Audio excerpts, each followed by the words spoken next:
ठीक है। सो बिल्कुल ये जिस तरह रिसर्च का बात कर रहे हो या ये जो क्रिटिकल अप्रेजल और ये दीज आर फ्यू थिंग्स जो कि अनफॉर्चुनेटली बहुत ज्यादा पार्ट नहीं है हमारी ट्रेनिंग का। बट एग्जाम में बिल्कुल आता है, एक स्टेशन आ जाता है तो वो तो उसकी तो उतनी इंपॉर्टेंस है जितनी शायद फाइब्रॉइड पे स्टेशन आ जाए, या जो आप सारा वक्त डील करते रहो 4 साल उसके ऊपर स्टेशन आ जाए। तो इसलिए पता बिल्कुल होना चाहिए, या तो इसके ऊपर एक अलग, आई थिंक इस पे काफी क्लासेस हो भी चुकी हैं, इस पे अलग क्लास भी रख सकते हैं, लेकिन अभी जो इन शॉर्ट हमने अभी यास्मीना क्वेश्चंस किए, तो बिल्कुल उस तरीके से कुछ एक आधा स्टेशन ऐसा जरूर आएगा जो बहुत थ्योरेटिकल या उस तरह का होगा जो कि आप normally which is not a part of our training, या कोई हमारे एकेडमिक्स का भी इवन बहुत ज्यादा पार्ट नहीं है, जो कि एक्चुअली होना चाहिए। बट ये है कि वो इसलिए आता है क्योंकि वही बात है कि पार्ट तो है ना हमारे उसका करिकुलम का एक तरह से, तो इसलिए वो सारी चीजें आपको थ्योरेटिकली कवर करके जानी पड़ती हैं, जैसे अभी यास्मीन बात कर रही थी। टाइप्स ऑफ स्टडीज पता होनी चाहिए, कौन सी टाइप ऑफ स्टडी है, उसकी वैलिडिटी कितनी है, कोई भी। इसी तरह कई दफा मतलब इवन कोई रिसर्च परफॉर्मा आ जाता है, जैसे हमारे यूरो गाइनी में क्वालिटी ऑफ लाइफ का परफॉर्मा होता है। इसी तरह इवन गाइनी में क्वालिटी ऑफ लाइफ के बहुत सारे परफॉर्मे होते हैं, फिर वो how to make that proforma, वो कितना रिलायबल है, वो कितना वैलिड है, ये सारी टर्म्स आपको उससे रिलेटेड भी आनी चाहिए। तो ये सारी भी आप या तो गूगल से करके जाओ, या फिर मतलब यू शुड नो कि वो क्या है। ठीक है। सो आज का मेन जो हमें था, बिकॉज मुझे बहुत सारे लोगों ने पर्सनल भी क्वेश्चन किया हुआ था व्हाट्सएप पे कि how do you manage time in a 10 minute station. क्योंकि इट्स नॉट ओनली आज का तो नहीं, हर हर तरह का जैसा भी पैटर्न ऑफ एग्जाम हो, ये टाइम मैनेजमेंट तो एक ऐसी चीज है जो कि बड़े ही लायक और बहुत ही कॉम्पिटेंट कैंडिडेट्स को फेल करा देता है। It's not only for today, ये जब पहले, सॉरी मैं आपको म्यूट करूंगी। पहले जो ये हुआ करता था 1 आवर वाला, तो उसके अंदर भी मेन जो चीज थी वो टाइम मैनेजमेंट ही होती थी कि even you have 20 minutes just, होता तो आधा घंटा कैंडिडेट के पास था पहले, कि आपने उसको एग्जामिन करना है, हिस्ट्री लेनी है, एग्जामिनेशन वो सारा करके then you ask the investigation from examiner, फिर आधे घंटे के बाद बेल बजती थी और फिर एग्जामिनर से डिस्कशन शुरू होती थी। इवन उस टाइम पे वो आधा घंटा भी कम होता था उस पेशेंट के ऊपर। और अब तो है ही 10 मिनट, और इन 10 मिनट में अब पैटर्न बिल्कुल बदल चुका है। अब the way you prepare your self for exam is absolutely different thing. उस तरह से आप नहीं कर सकते, बिकॉज अब आपने, पहले तो हम करते थे ना कि we could not miss even a small thing in a patient. अब क्योंकि 10 मिनट में आपने वो पूरा हिस्ट्री एग्जामिनेशन और डिस्कशन करनी है, तो you have to be very very focused. अब एक्स्ट्रा बातें, एक्स्ट्रा तो वो भी नहीं थी बातें, बट द थिंग इज कि बहुत सारी इररेलेवेंट चीजें हैं, जैसे maybe you may not be able, और you are not required actually in this type of station to do the general physical as a whole. Instead, if you just know, okay, for example, she's a maybe she's a hypertensive patient, so you need to know about these few particular things in general physical examination, which may include pulse, blood pressure, and maybe her edema in particular. तो आप excuse me, तो उन 2-3 चीजों को in specific mention करके आगे चलो। अब ये चीज हो चुकी भी है। ठीक है। तो इसलिए अब मैं ये तो नहीं कहूंगी कि पहले आसान था या अब आसान है, पहले भी मुश्किल था, क्योंकि पहले आपने हर हर चीज कवर करके स्पेसिफिक चीजों पे ज्यादा बात करनी होती थी। लेकिन अब ये है कि आपने बात ही स्पेसिफिक चीजों की करनी है, और नॉन स्पेसिफिक चीजों को बहुत ज्यादा हाईलाइट करने की जरूरत नहीं है, बिकॉज टाइम ही नहीं है। सिमिलरली हिस्ट्री में अब, लेकिन एक चीज जरूर है कि मुझे वैसे फ्रैंकली अब वाला स्टाइल ऑफ एग्जाम बहुत ज्यादा बेहतर लगता है पिछले स्टाइल से। उसकी वजह ये है कि आपको अगर स्पेसिफिक चीजें ही नहीं पता, तो आपने जनरल पूरा का क्या करना है पेशेंट का ना, अगर आपको यही नहीं पता कि आप पूरा जनरल फिजिकल किए जा रहे हो हेड टू टो, और which includes koilonychia etcetera etcetera, and you're talking a lot about thyroid, या maybe about the oral hygiene, but you're not talking about pulse in particular, or you forgot to talk about sacral edema or pedal edema in a hypertensive patient। तो तो ये तो बहुत ही funny सी बात होगी ना कि talking about koilonychia and oral hygiene, instead you have not even mentioned oedema. तो इसलिए टाइम शॉर्ट, बट बात तो काम की करें। तो आई थिंक अच्छा, अब इसमें अब वहां पर आपने करना क्या है, देखो 2-3 तरह के स्टेशन आते हैं। सबसे पहले तो आपको सिनेरियो और वो स्टेशन समझना है कि वो है क्या। सबसे मुश्किल टाइम मैनेजमेंट वहां पर है जहां पे पूरी मैनेजमेंट आ जाए, राइट? किसी ने बीच में रोक के कोई बात करनी है, कोई कमेंट करना है या अपना पिछला एक्सपीरियंस शेयर करना है, तो बीच में प्लीज रोक के आप कर लो। सबसे पहले तो there are different types of station. सबसे ज्यादा टाइम मैनेजमेंट उसके अंदर जिसमें एक पूरा मैनेजमेंट आ जाए, which will include the history and examination and everything. और वो स्टेशन फॉर एग्जांपल बड़ी कॉमन सी चीज का है, जैसे कि मे बी फाइब्रॉइड या मे बी अनीमिया या हाइपरटेंशन या डायबिटीज। तो उसके अंदर आपने जो है किसी ने क्वेश्चन किया कि हैंडशेक करना है पेशेंट से। I don't think we do handshake in the clinic also. मैं तो इस चीज को बिल्कुल इनकरेज नहीं करती कि हैंडशेक क्यों करना है। हाँ देखो, पेशेंट को टच आपने सिर्फ उस टाइम पे जाके करना है वाइल टेकिंग हिस्ट्री और वाइल डूइंग काउंसलिंग, जहाँ पे पेशेंट की बहुत बैड न्यूज ब्रेक हो गई या जहाँ आपके सामने वो पेशेंट बैठ के रो रही है। उधर it looks good if you hold her hand and you know give a bit of कुछ आप उसे एम्पैथी दिखा रहे हो या आप उसे, तो यू आप जिस तरह क्लिनिक पे या जिस तरह नॉर्मली ओपीडी में बिहेव करते हो, आपने एग्जाम में भी उसी तरह बिहेव करना है। Why do you need to shake hand with patient और touch her other than the examination? You don't need to आपने पेशेंट को टच करने की जरूरत नहीं पड़ती है एक्सेप्ट है एग्जामिनेशन के वक्त की।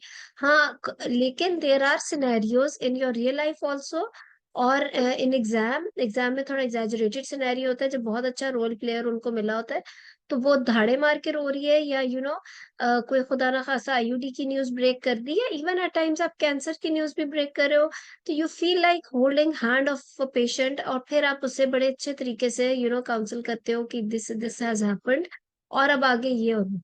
उसके अलावा आपको कोई हाथ लाने की। जी यास्मीन ने क्या क्वेश्चन करना है?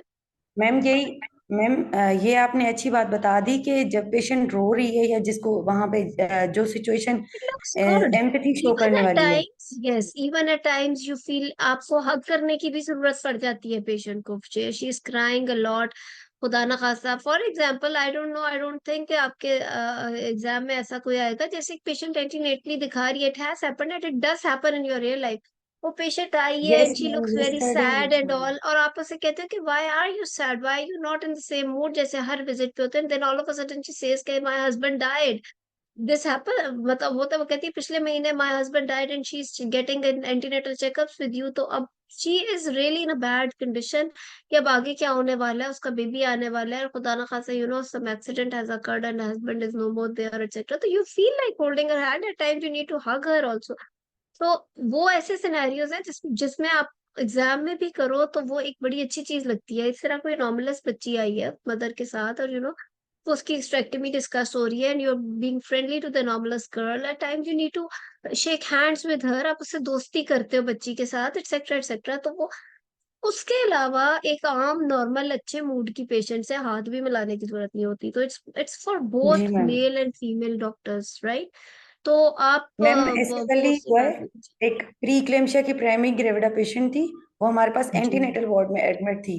तो हम जी। जब हिस्ट्री लेने लगे और when I was leaving from there, she holded my hand और वो बहुत ज्यादा परेशान थी कि मुझे तो डॉक्टर्स कह रहे हैं कि आप कराची चली जाएं क्योंकि बेबी अभी प्री मैच्योर है, तो वहां पे प्रोग्नोसिस और ज्यादा अच्छा होगा, तो मैं चली जाऊं। हम्म तो मैंने कहा, "आप परेशान ना हो, जैसे आपको डॉक्टर कह रहे हैं।" तो पूरा वो हम्म। 10 मिनट तो मुझे 7 मिनट मुझे हिस्ट्री लेने में लगे, लेकिन 10 मिनट अच्छा। वो अपनी सारी परेशानी हाथ मेरा होल्ड करके बता रही थी। तो आई वॉज हम्म। थिंकिंग कि ये हमें एग्जाम में भी करना चाहिए या नहीं। देखो, दो तीन चीजें एग्जाम में याद रखना कि कौन सी वो एक्सट्रीम बात है जिसमें आपने पेशेंट का हाथ पकड़ना है। ये वो एक्सट्रीम बात नहीं है। Don't let her get over frank with you और over personal with you, right? If she is a case of pre-eclampsia and she just wants to share a few things that she needs to go to a bigger city for better treatment or anything, it's not something which is affecting her, उसकी उसके emotions को affect करने वाली वो बात नहीं है। Breaking a very bad news, something which has made her cry और एनीथिंग बहुत ज्यादा extra personal, I don't really think patient के साथ, क्योंकि फिर वो अजीब सा लगता है कि डॉक्टर और उसकी कोई बहुत दोस्ती या कोई पर्सनल हद तक तो नहीं जाना ना। सो एक कुछ लिमिटेशंस बहुत जरूरी है। Don't hold anybody's hand for any reason और anything. There are few extreme conditions, extreme cases जैसे खुदा ना खास्ता उसका कोई बहुत करीब, अब वो कोई आके कहे कि उसके कोई इन लॉज में किसी की डेथ हो गई and she is very sad, even सुसर की डेथ हो गई and she is sad, I don't think it's something, लेकिन अगर उसके खुदा ना खास्ता हस्बैंड, बिकॉज हस्बैंड की हो गई और बच्चा भी उसका पैदा हो रहा है, वो एक ऐसा कंडीशन है कि जो शायद लेबर में भी उस पेशेंट को अफेक्ट करेगी इमोशनली, उस वक्त भी उसकी एंटीनेटल केयर को अफेक्ट करेगी।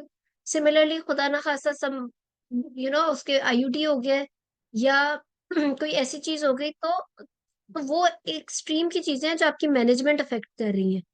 तो समटाइम्स पेशेंट, ठीक है, थोड़ा सा हाथ पकड़ा, okay fine, make her sit and talk to her professionally, right? उसमें आपको बहुत ज्यादा उसके साथ ओवर भी होने की जरूरत नहीं है। यू शुड नो कि कौन सी वो चीजें हैं जिसमें वाकई अब आपको प्रॉब्लम हो रही है पेशेंट से को न्यूज ब्रेक करने की, या उससे वो चीज शेयर करने की। तो I think yes, breaking bad, very bad news, may be telling her about cancer, उसका मूड देखो, how strong she is, if she is taking it normally then that's all right, if not then you may need to hold her hand, आपको लगता है उसकी आंखों में आंसू आना शुरू हो गए और समथिंग, तो फिर IUD is something that you initially try to break the news and then you see the mood of the patient. If it's going really not good, you may need to hold her hand. Similarly, इस तरह से तो आप लेकिन हर चीज में, जैसे if she's having pre-eclampsia and there's IUGR and she needs to go to better city for better treatment, be very very professional. Tell her that it's something not to worry about.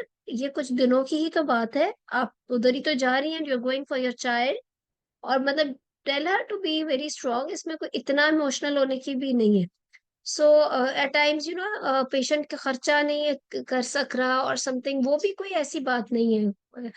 तो irreplaceable किस्म का जो loss है उसमें ठीक है, but not like all the times, वो फिर एग्जाम में भी और नॉर्मल लाइफ में भी ठीक नहीं है, क्योंकि आप कभी भी इमोशनली अटैच नहीं हो सकते हो ना पेशेंट से, वो फिर आपकी मैनेजमेंट, फिर आपका वो प्रोफेशनलिज्म खराब करता है, तो वो उसमें फिर आपको लिमिटेशंस। तो एग्जाम के अंदर जो मैं आपको बता रही थी कि दो तीन तरह के स्टेशन, उसमें जहाँ पे बहुत ज्यादा मैनेजमेंट आ जाती है वो एक मुश्किल स्टेशन होता है, क्योंकि उसमें हर बंदा बहुत तैयारी करके गया होता है। फाइब्रॉइड हर बंदा फिंगर टिप्स पे करके गया होता है, अनीमिया हर एक के फिंगर टिप्स पे है। Unless you really perform extraordinarily very good in the exam, फिर आप शायद 60 से 70 ले लो, और आपका टारगेट इस आसान स्टेशन में या कॉमन टॉपिक्स में टारगेट 70 या 80 इसलिए होता है ताकि आप जब आगे किसी मुश्किल स्टेशन पे जाओ, जैसे अभी यास्मीन ने हमें एक स्टेशन की बात की कि क्रिटिकल अप्रेजल ऑफ फलानी रिसर्च, ठीक है, वो एक डिफिकल्ट स्टेशन होता है, तो अगर आप उस हद तक जाओ तो वहां पर अगर आपके 60 भी कवर हो जाए वो चीजें अगले स्टेशन में, तो आपके अब ये तैयारी कैसे करके जानी है लंबे स्टेशन की।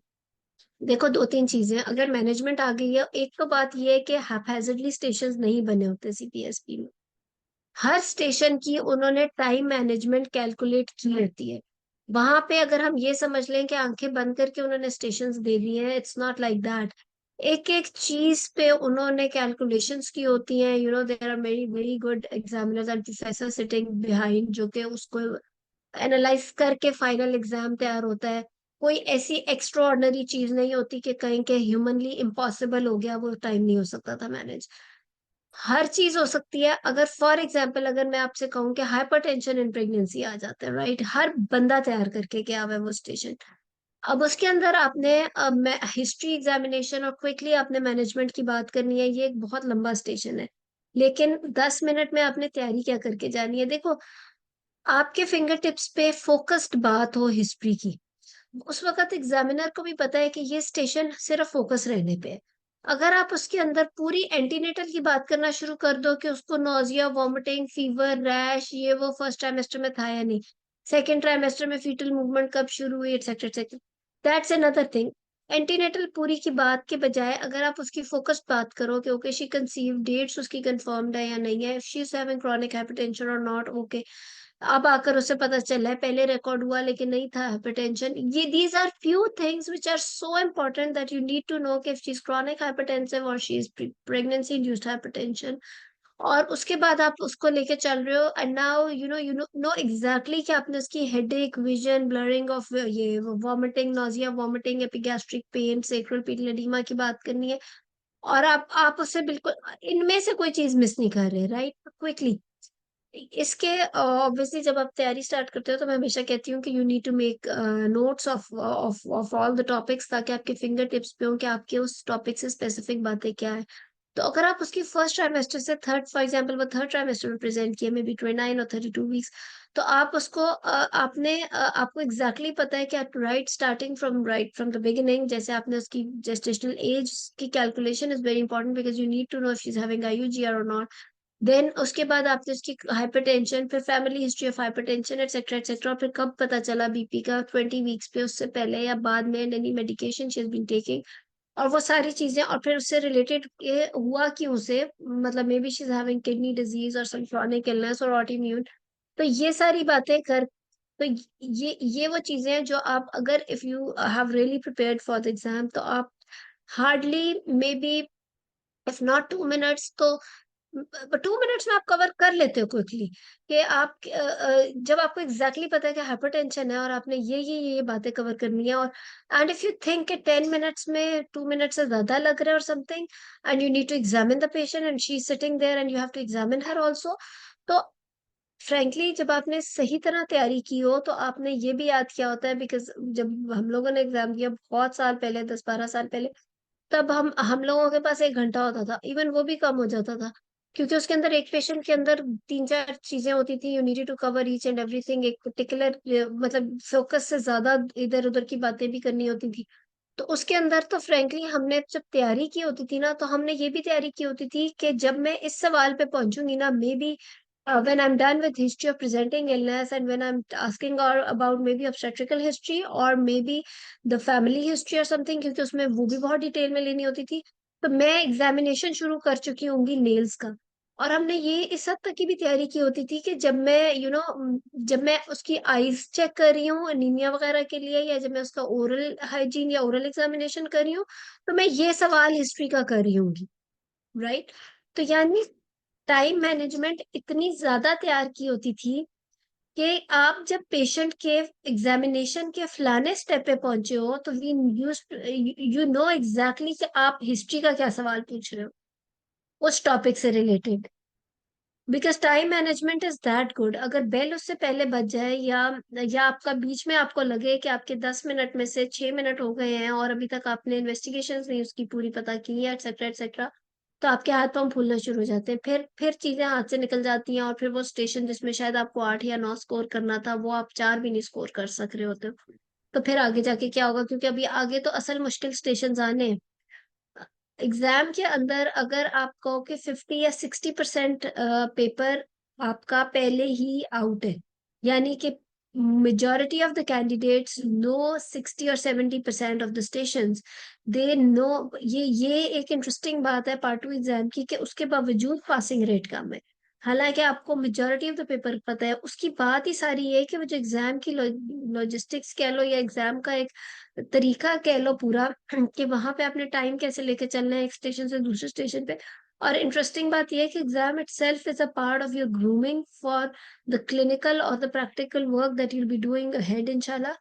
क्योंकि जब आप बिल्कुल इंडिपेंडेंटली जाके प्रैक्टिस कर रहे होगे, तो ये एग्जाम ही की तो सारी, आप क्लिनिक पे बैठे हो, एक पेशेंट आ रहा है, 10 मिनट बाद दूसरा पेशेंट आ रहा है, 10 मिनट बाद तीसरा आ रहा है, तो यू नो एग्जैक्टली कि अब जो सिनेरियो है उसमें आपने उन 10 मिनट में ही इस पेशेंट को टाइम देना है, उसको हिस्ट्री एग्जामिनेशन का, और you have to be that much confident कि उसके साथ चाहे 10 लोग भी आपकी क्लिनिक पे आके बैठ गए, तो यू नो एग्जैक्टली कि आपने क्या बात करनी है और आपने किस तरीके से उसको प्रोफेशनली लेकर चलना है पेशेंट को आगे। तो मैं जो कह रही हूँ, मैं ठहरो, सॉरी साथी, आपकी बात सुनती हूँ 2 मिनट में।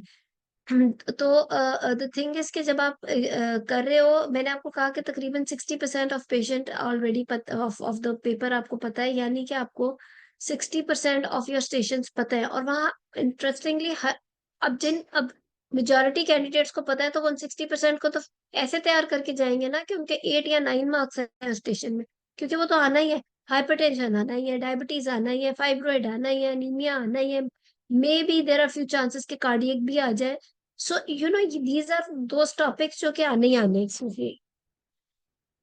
तो अब आपने इसको इसी तरीके से लेके चलना होगा। अब आपने नेक्स्ट क्या करना है? जी, पहले सादिया का क्वेश्चन, फिर फातिमा का। जी सादिया। हाँ, अस्सलाम वालेकुम डॉक्टर रूबा। पहले मैं बात कर रही अस्सलाम वालेकुम, थी। क्या हाँ हाल है? डॉक्टर ठीक है रुबा, जी। मेरा सवाल ये था कि जैसे आपने कहा कि आपने अगर हिस्ट्री प्रेजेंटिंग इनलाइन की बात की, हम लोगों ने भी ऐसी प्रैक्टिस की है कि 2 या 3 मिनट अगर ऊपर हो जाए तो आप एग्जामिनेशन स्टार्ट कर दें। लेकिन मैडम, क्योंकि फिर एंड में समरी का टाइम मेजोरिटी होता नहीं है, तो अगर हम एग्जामिनेशन फाइंडिंग्स अगर कोई पॉजिटिव होती हैं तो क्या हम उसी वक्त थोड़ा लाउड बोलें कि एग्जामिनर को पता चल जाए, नहीं, जैसे पेलार्निस पॉजिटिव है या पीटल एडिमा पॉजिटिव है, या नहीं, मतलब इसमें नहीं, कैसे करना चाहिए? इस तरह रजिस्टर नहीं करेगा एग्जामिनर। आपने देखो, आपने अपने हिस्ट्री और एग्जाम 2-3 मिनट्स थोड़े ज्यादा है 10 मिनट्स में से कि सिर्फ हिस्ट्री आप कह रहे हो। आपने अपने हिस्ट्री के साथ ही एग्जामिनेशन शुरू करना है और इस तरह से प्रैक्टिस करनी है। आप 3-4 लोगों का जितने का भी ग्रुप है कि यू नीड टू डिसाइड कि अगर ऐसा स्टेशन आएगा और हम कर रहे हैं फॉर एग्जांपल, क्योंकि at times history of presenting illness या पास्ट ऑफ प्रैक्टिकल हिस्ट्री भी कई पेशेंट में, जैसे बैड ऑफ प्रैक्टिकल हिस्ट्री का पेशेंट है तो उसके अंदर पास्ट ऑफ प्रैक्टिकल हिस्ट्री भी इंपॉर्टेंट होगी, तो आपने उसको उसमें आपको अपनी भी कंसंट्रेशन चाहिए होती है। You can not start doing examination while asking very important questions. तो जैसे आपकी वो इम्पोर्टेंट, जैसे HOPI फॉर एग्जांपल खत्म हो गई और आगे आपको कुछ इंपॉर्टेंट बातें मे बी, जैसे कि फैमिली हिस्ट्री, पर्सनल हिस्ट्री, या कुछ पेशेंट्स में पास्ट ऑफ प्रैक्टिकल हिस्ट्री आपको लगता है कि बहुत रेलेवेंट नहीं है इस केस से और पूछनी भी है, तो आप उसका फटाफट एग्जामिनेशन शुरू कर दोगे। ठीक है। आई थिंक 2 मिनट से ज्यादा लगता नहीं है आपकी फोकस्ड हिस्ट्री में। उसके बाद जब आप एग्जामिनेशन कर रहे हो तो examination, if you have really practice well, again can not take more than 2 minutes. तो वो करके आपको अलग से बताने जरूरी है, क्योंकि एग्जामिनर वहां कुछ आप वो सिर्फ ऑब्जर्व कर रहे हैं। और एक बात मैं बता दूं, फ्रैंकली है तो ये थोड़ी सी मुश्किल बात, लेकिन सच्ची बात है, वहां पे कोई भी आपको इतनी आसानी से पास करने के लिए नहीं बैठा हुआ। Right. They are not sitting there, आपको फीलिंग चाहे आएगी कि वो आपको हेल्प आउट भी करे या वो, but they are not sitting there to help you out. They know कि वो अननेसेसरीली अगर आपके साथ बहुत इजी हो गए, या मतलब कल को आपने जब क्लिनिक करने जाना है, या जब आप, everything will be depending on you obviously, you will be the one जिसके पास शायद पेशेंट्स रेफर होके आ रहे हैं। आपने आगे से रेफर नहीं कर सकते। This is the maximum degree that you can get in this subject. तो फिर वो आपको वहां पे बच्चों की तरह हेल्प तो नहीं करेंगे ना। सो यू कैन नॉट, आप कह रहे पैलर पॉजिटिव है या maybe sacral oedema was positive है और आपने स्पीक आउट कर दिया और वो उन्होंने नोट कर लिया, इट्स नॉट लाइक दैट। या आपको लगा कि आप जब पैप्स में ले रहे हो वहां पर and you think that the examiner has also seen the findings और आप उसे वहां पे बता रहे हो, but you are not able to tell the findings exactly, and you think that examiner also saw the findings and etcetera etcetera. तो it's not like that. It consider करना है वहां पर कि इट्स जस्ट यू डूइंग और handling the patient. वहां पर वो इसी तरह होते हैं कि they don't know anything and now you just sit there and tell them exactly कि आपने रजिस्टर क्या किया और उसको अब आप कंपाइल करके फोकस तरीके से कैसे बोल रहे हो। तो एक चीज ये जहन में करके जाना है कि वहां पर आपको फैसिलिटेट नहीं हो गया, आपने खुद ही करना है अब जो करना है जी। फातिमा, सादिया, जो भी, पहले फातिमा आप बता दो ठीक। जी। अस्सलाम वालेकुम मैम। मैम एक मुझे वालेकुम। कंफ्यूजन थी, इरेगुलर वजाइनल ब्लीडिंग का पेशेंट अगर आ जाता है सब हम्म, फर्टिलिटी में, उसकी इन्वेस्टिगेशंस के रिगार्डिंग मुझे कंफ्यूजन थी। जो हार्मोनल इन्वेस्टिगेशंस हम मांगते हैं उसमें हम FSH, LH, प्रोजेस्ट TSH और प्रोलैक्टिन तो मांगेंगे। मैम सीरम ठीक है। प्रोजेस्ट्रॉन जो है वो फिर हम डे इसका 21 से करवाएंगे और फिर देखो मैं ऑल्टरनेट डेज पे बताती हूँ, कराएंगे? जो तो आपने FSH LH मांगना है वो सेकेंड डे पे मांगना है। प्रोडक्टिन AMH आप किसी भी डे पे मांग सकते हो। लेकिन जो आपका प्रोजेस्टेरॉन है वो डे 21 ऑफ 28 डे साइकिल बोलना है। If she is having irregular periods तो आप डे 21 के बाद ऑल्टरनेट डे पे सीरियल प्रोजेस्टेरॉन लेवल्स कराते हो till she gets the period, and when she gets the period उससे आप 7 डेज बैक कैलकुलेट कर लेते हो और फिर आप उसके हिसाब से एनालाइज करते हो कि ओवुलेशन हुई कि नहीं हुई। अच्छा मैडम, और अगर किसी को इस तरह के हर 15 डेज बाद she is menstruating and the cycle is still उसके अंदर रेगुलर? नहीं हो सकेगा। उसके अंदर देखो, एवरी 15 डेज में हो रहा है तो ओवुलेट कैसे होगा? ओवुलेशन तो होगी ना 12th डे पे या 10th डे पे या 14th डे पे या 16th डे पे। तो जब उसका साइकिल ही 15 दिन का है तो उसमें आप ओवुलेशन कैसे एक्सपेक्ट कर? फिर उसमें progesterone level is not reliable to find the फिर मैडम ओवुलेशन। बाकी हॉर्मोन्स करा लेंगे। जी।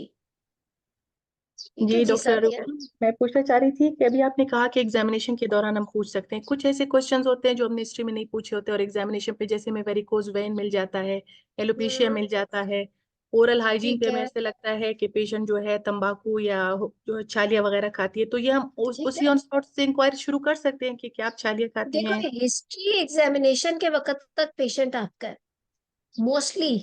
हम्म। It doesn't really look good कि आप अपना किसी चीज में वापस जाओ। जब आप एक सफर पे जा रहे हो और फिर आप जाते जाते 2 कदम पीछे गए और फिर आगे गए हो, तो it doesn't really look good. Similarly examination में भी, एग्जाम में भी एग्जामिनर को भी नहीं अच्छा लगता कि आप एक चीज करके आप फिर वापस गए हो और फिर पूछ रहे हो।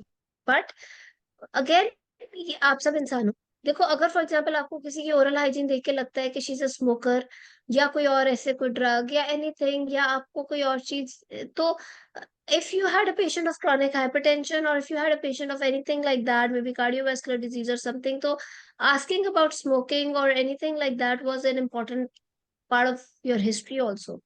सो मोस्टली 90% ऑफ केसेस में आप हिस्ट्री आप एक सीक्वेंस में ही चलते हो। देर आर फ्यू केसेस, जैसे आपने कहा एकदम से वेरिकोज मिल गई और पेशेंट को भी नहीं पता था कि उसे वेरिकोज है, तो आपको एकदम से उससे रिलेटेड क्वेश्चंस पूछने पड़ रहे हैं। वो रेयर बातें हैं, उसमें it looks okay. At times even clinic पे भी देखो कुछ चीजें होती हैं जो कि हो जाती हैं, लेकिन वहां पे सेंसिबली बिहेव करना है, क्योंकि आपने उसको मैनेज तो करना है। जैसे आपने स्पेकुलम डाला, वो गलती से पैरस, ऑब्वियसली होना नहीं चाहिए, but she was a parous patient and you used a smaller speculum and now you can not find cervix in the vaginal walls and you think that you should have used a bigger speculum। तो अब क्या करूं? तो क्या मैं अब am I not allowed to do anything? like अब मेरा काम खत्म, मैं cervix ही नहीं मिला, तो क्या क्लिनिक पे हम नहीं करते कि चलो भाई गलती हो गई है, जो कि नहीं होनी चाहिए थी बट हो गई है, कि चलो छोटा स्पेकुलम था, तुम निकाल के बड़ा डाल देते हैं, we find look at the cervix and do the rest of the thing। But it should not happen in routine. But अगर कभी हो गया है, जैसे एग्जाम में भी हो गया, तो ऐसी कोई बात नहीं है कि आपके जमीन ही निकल गई हो पाँव के नीचे से। सेंसिबली उसको आप कर सकते हो, आप कैन ऑलवेज गो बैक। कई दफा आप बैठे हो और आप अभी आप ही का टाइम चल रहा है और आपको बैठते याद आया कि मैं भूल गई इसका कुछ पूछने के लिए, फैमिली हिस्ट्री रहेगी पूछना फॉर एग्जाम्पल, तो आप you can always go back and ask the patient. तो उतना तो एग्जामिनर भी देख रहा है ना कि अब हर कोई इंसान है, तो ऐसा तो नहीं ना कि अब आप एक कंप्यूटर की तरह बस चल पड़े हो तो वापस नहीं जाओगे या क्या होगा। तो आप वो कर सकते हो, ठीक है ना? ठीक है। अच्छा, मैं आपको एग्जामिनेशन, आपको टाइम मैनेजमेंट का ही बता रही थी कि इस तरीके से आपने इतनी प्रैक्टिस करनी है। उसका एक तरीका है, वो हर एग्जाम हर क्लास में मैं कहती हूँ मोस्टली कि इस पे लेक्चर्स अलग भी है वैसे, कि अब you make a list of topics. आप ये घर में 1 हफ्ता लगता है, सुबह के वक्त रोजाना उठ के बैठ के आप ये काम करते हो कि आप सुबह से 1-2 घंटे डेली ये रिवाइज करो, फिंगर टिप्स पे करो, इन टॉपिक से रिलेटेड हिस्ट्री से स्पेसिफिक क्वेश्चंस। फिर आप जो है इसमें स्पेसिफिक एग्जामिनेशन क्या होगा और फिर स्पेसिफिक इन्वेस्टिगेशन। और यही चीज आपको लेटर ऑन प्रैक्टिकल लाइफ में भी काम आती है, क्योंकि जब आप राउंड भी कर रहे होते हो, फॉर एग्जांपल लेटर ऑन जब आप एसआर बन गए हो या कुछ, और आपके पास डिफरेंट बेड्स हैं वार्ड में और एक बेड से दूसरे बेड पे जा रहे हो, तो ऑब्वियसली फिर आप सिर्फ स्पेसिफिक इन्वेस्टिगेशंस की बात करते हो या स्पेसिफिक उसकी पॉजिटिव फाइंडिंग्स की बात करते हो। तो जब आपने फिंगर चीज की होती है तो आपको याद होता है एग्जैक्टली कि उस पेशेंट से रिलेटेड क्या है। ठीक है, तो एक तो ये हो गया पेशेंट। फिर दूसरा एक पेशेंट हो गया कि उसके अंदर उसके अंदर उन्होंने हिस्ट्री एग्जामिनेशन नहीं है, for example they have given you the investigation, they have given you the diagnosis and now you need to manage the patient. उसके अंदर 2-3 चीजें आप जरूर पूरी कर लो कि मैनेजमेंट में if you are starting with the counselling और एनीथिंग, तो आपके सिनेरियो में क्या वो सारी बातें दी हुई हैं जो आपको चाहिए? May be you need something else in your investigation, जैसे कोई सीए का पेशेंट है और एनीथिंग, और उन्होंने दे दिया कि ट्यूमर मार्कर्स भी ज्यादा है, but they have not mention CT scan, for example ovarian mass था, और आपको स्टेजिंग करनी है before taking her for the staging laparotomy और एनीथिंग। तो आप उसको उससे फिर फिर आप यू कैन ऑलवेज से कि I want to complete my investigation before proceeding for the management, या कुछ ऐसी बात। तो आपने तो उसके अंदर अब आपकी जो मैनेजमेंट है वो पूरा टाइम 10 मिनट आपकी अब उस मैनेजमेंट में ही है।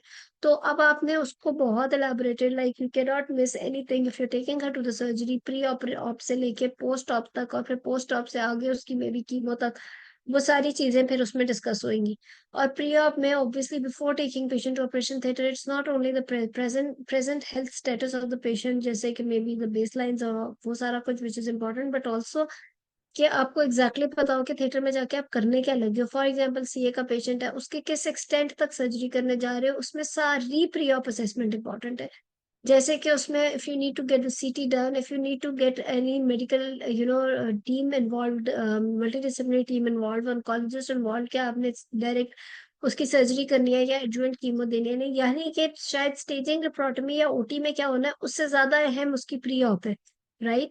तो वो सारी चीजें उसकी मैनेजमेंट में बहुत अहम होंगी। इसी तरह फॉर एग्जांपल पेशेंट फाइब्रॉइड्स की है, उसका प्री ऑप बहुत अहम है, यानी कि आपको एग्जैक्ट नंबर पता हो, एग्जैक्ट लोकेशंस पता हो, आपको पता हो कि आप उसका क्या ज्यादा चांस है। Obviously laparoscopy can always be converted into open, but किस चीज का ज्यादा चांस है कि are you going to do it laparoscopically और you are going to open her up etcetera कि मल्टीपल फाइब्रॉइड्स हैं, बहुत लार्ज यूट्रस है, तो you are going to open her up directly और not.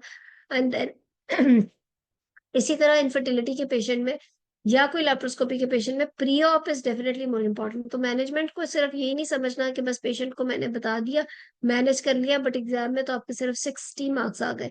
It's not like that. To get 80 marks और 80 और 70 at least, तो उसमें फिर आपको पूरी असेसमेंट और फिर OT and then the post op things, वो सब इम्पोर्टेंट हो जाएगा, ठीक है। उसके अलावा फिर काउंसलिंग के स्टेशन के अंदर there are few things. Counselling में एक चीज की बहुत इंपॉर्टेंस है कि पेशेंट अकेली वहां बैठी है, तो पहले तो ये पता कर लो कि वो आई किसके साथ थी हॉस्पिटल में।